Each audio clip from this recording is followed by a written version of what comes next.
Hello, so how to install Jackpot Lottery app on iPhone. So here is the app. So just tap get.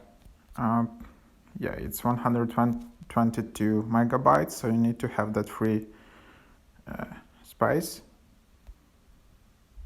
I don't know if it's international or it's only United States. Okay, so it's only in United States and in specific states.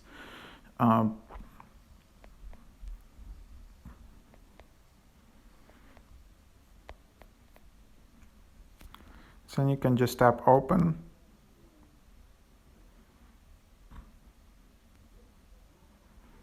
And here is the app.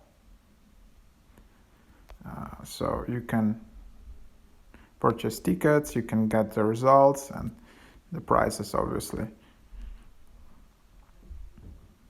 So let's just do application, can turn on push notifications, and then you just need to sign in.